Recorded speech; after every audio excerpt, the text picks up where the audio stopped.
Pag ganyan ho kalaki ang tilapyang amin nahuhuli, plapla na ho ang tawag namin diyan. Kailangan mong dukutin sa boborat para lang mailabas mo. Nagawa na din ho ako ng panghuli ng hipon. Dahil plapla ho yung akin nahuli at ang akin hong iluluto diyan sa plapla ay iniyaw ho sa kawali. Pag ganyan ho ang iyong ulam, inihaw sa kawali ay talaga mapapa-unrice ka.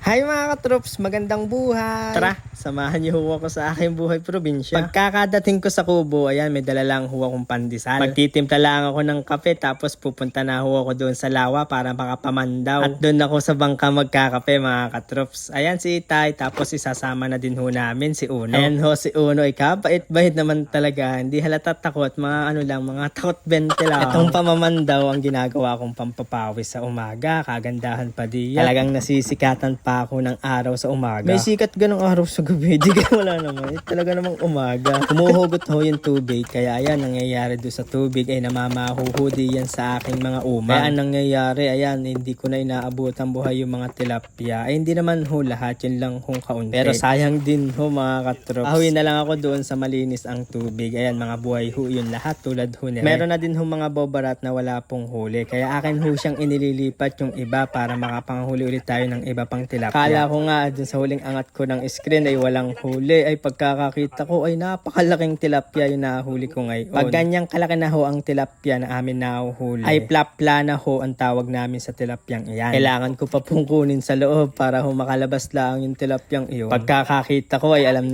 ko na yung luluto ko dyan mga katrops. Kaya agad-agad na akong umuwi na matikman na yung ating lulutuin. Si Uno ngay muntik pang mahulog, muntik pang lumangoy aso. Pagkakadating namin ng Kubo ay andun na ho si Inay at saka si Kuya. Kaya akin na hong pinagmayabang yung aking nahuling plapla. Kasi simula nung ako'y nagboborat naman daw at nang huli ng tilapia ay ngayon lang ho ako nakahuli ng gayon. Kalaki kaya hindi naniniwala ang Kuya. Kaya pagkakabukas ko nung aming tilapia, ayan nakita niya ay talaga na may naniniwala. Nang aming hong kiluhin, ang kilo niya mga katrops diyan ho sa isang plaplang iyan ay 3/4. Kala ko ngay kalahating kilo lang iyan. Tuwang-tuwa pa nga ang bata ay sana sa susunod ay makahuli ulit tayo ng gayon kalaki at mas malaki pa diyan. Tatargetin natin yung mga 1 kilogram. Nang mailagay ko sa ibang huli ay lutang na lutang talaga yung kanyang kalakihan. Sabi ni Inay ay siya na daw maglilinis ng mga huli kong tilapia. 3 patahe daw ang gagawin niya diyan. Yung isa ho ay gagatan namin, yung pangalawa naman ho ay pupugot na daing. Tapos yun naman iba ay ipapangat namin. Mamayang gabi ay maggugulay na lang, tapos bukas na lang namin ulit uulamin yung pangat. O diga ay nakalibre naman tayo ng ulam para sa pangalawang araw. Habang naglilinis si Inay, ako naman ay nagkakape. Saka nagme-merienda na din yung binili kong pandesal kanina. Ito din pala talaga yung aking hinahanap na tilapia mga katrops, yung galing ho sa tubig lawa. Bukod sa masarap na ay napakalinamnam pa pag iyong kinakain. Lasang-lasa mo talaga yung sarap ng isang tilapia. Tilapia, ibig ko sa iyo'y lumalalim na. Ay sagot mo na lang ang kulang. Ay ba na lang oh. At dahil maaga pa naman ay maya-maya ko na ho yung lulutuin. Nang nakita ko itong mga galon ko kaya naisipan ko hong gumawa ho ng panibagong trap. Naman ho ay para sa hipon. Ay akin lang hong susubukan kung paano kung makakahuli ka tayo diyan. Akin lang din hong bubutasan yung mga galon para meron pa din hong hingahan kung sakaling makakahuli tayo. Kung di naman ako makakahuli, baka sakaling pwede naman maging tayo. Ay, bira lang oh. Kali 4 na piraso ho yung akin nagawa mga katrops. Nung pagtapos kong maggawa, ayan po yung una nating isasalang, yung ipapangat natin. Akin lang ho siyang pakukuluan sa suka, paminta at saka ho asin at bawang. Doon ho sa ginataan na atin lulutuin doon sa malaking tilapia at doon sa plapla. Ang kailangan ko lang ay gata, bawang, sibuyas, kamalatis, paminta at pampalasa na nakapagparikit na ako ng panggatong. Ayan, sinalang ko na yung aking pamalakasang talyasit. Nilagyan ko na ho yan ng dahon ng saging. Ilalagay ko na ho sa ilalim yung kamalatis, sibuyas, siling panigang, tapos sa ibabaw yung hong mga tilap. Kung ano naman yung nasa ilalim, ganun din ho yung ilalagay natin sa ibabaw. Ilalagay na din tayo diyan ng mga pampalasa. Tapos ang kaunahan ay pakukuluan muna natin iyan sa pangalawang gata. At maglalagay din ako diyan ng suka, mga 2 hanggang 3 kutsara. Pag na-half-cook na, akin ho yan babalik ta rin. Tapos pag na-half-cook na ulit, lalagay ko na yung pang-finish natin, ang gata ng niyog. At maglalagay na ako dyan ng asukal, 2 kutsara lang. Ayoko kasi nung matamis na matamis, kaya ganyan lang kadami yung akin nilagay. Pero kung gusto mo naman na mas marami at mas matamis, eh pwede ka magdagdag ng kahit 1 o hanggang 2. Nung matapos pala si Inay maglinis ng tilapia, ayan, nagwawalis-walis ayos naman siya din sa kubo. Okay na ho iyang niluluto natin mga katrops. Akin na lang iyang aantayin maluto. Akin ho siyang paglalangisin at pag naglangis na ho iyan at namuo na yung mga gata niya ay luto na yan mga katrops. Promise ho sa inyo mga katrops ay napakasarap ho niyan. Pag magluluto kayo na yan ay huwag niyong gagayahin yung katulad ng aking apoy ay napakalakas. Mahinang apoy lang iyan mga katrops ay ayos na